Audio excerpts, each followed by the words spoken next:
Good morning, everyone.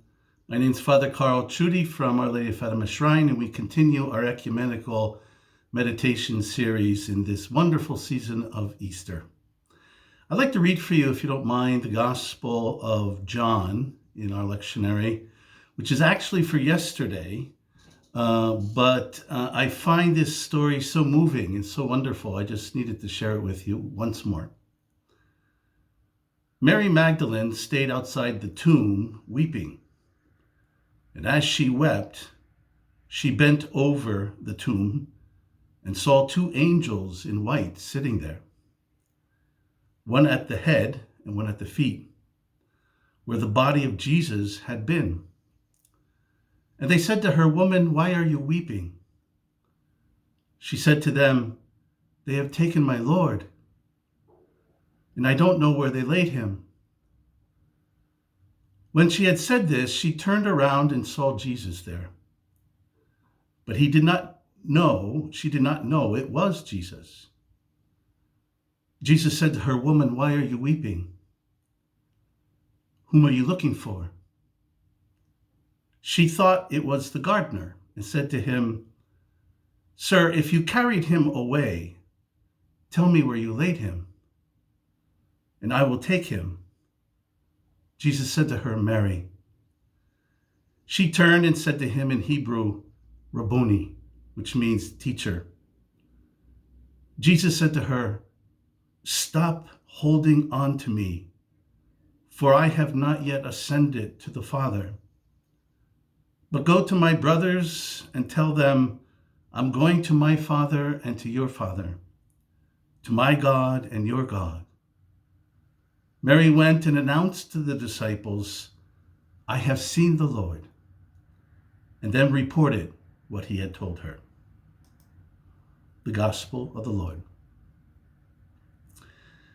There was a question this past weekend in the scriptures that only God could answer.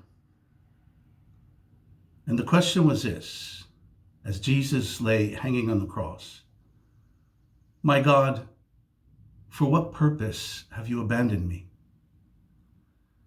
It became evident that the testament of Jesus is not a cry of resignation of someone in despair, looking back on his past and renouncing his faith and hope, but a question uttered in an urgent prayer to God, aimed at the future and the meaning that will now only emerge. What is the purpose of it all, God? Jesus' question on the cross can only be directed at God. And not we, but God himself has answered it. What we can ask is how God answered the Son's question. The Gospel's answer is a cipher, a word denoting something that the apostles didn't understand when Jesus spoke to them about it, and which, let's admit it, we don't really understand either. And that word is resurrection. Perhaps we could try to express God's answer on the cross differently. After people had eliminated Jesus from the earth, God put him back into the game. But the Jesus who was put back was changed. The world did not know him, and those who knew him intimately scarcely recognized him. The disciples on the road to Emmaus thought he was a stranger from foreign parts. Mary Magdalene took him to be a gardener, and Thomas asked for physical proof. The Jesus they knew on earth, who they loved, who they served, who they ministered with, that Jesus did not rise from the dead. It was Christ, and they could hardly recognize him.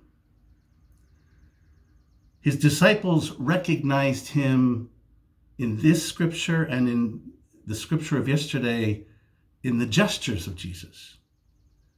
He recognized him in the gesture of breaking of bread, disciples of Emmaus. Mary through his voice calling her name, and Thomas through his wounds.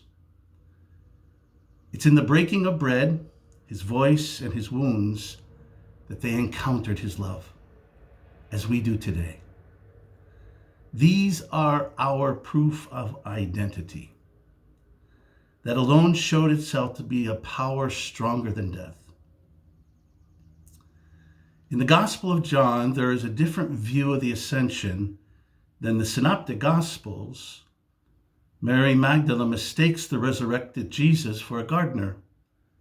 She didn't recognize him in his new life. He must have looked totally different. When she did, she immediately sought to touch him. And Jesus said, "Mary, do not cling to me." What lies behind Jesus' reluctance to have Mary touch him?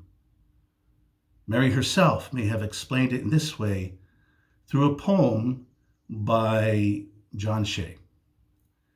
And this poem is the voice of Mary Magdalene.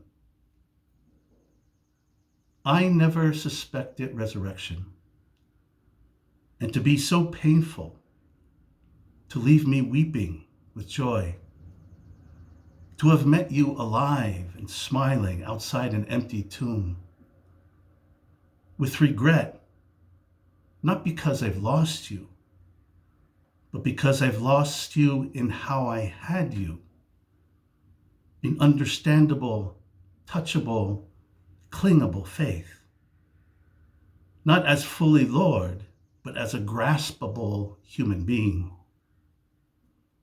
I want to cling despite your protest, cling to your body, cling to your and my clingable humanity.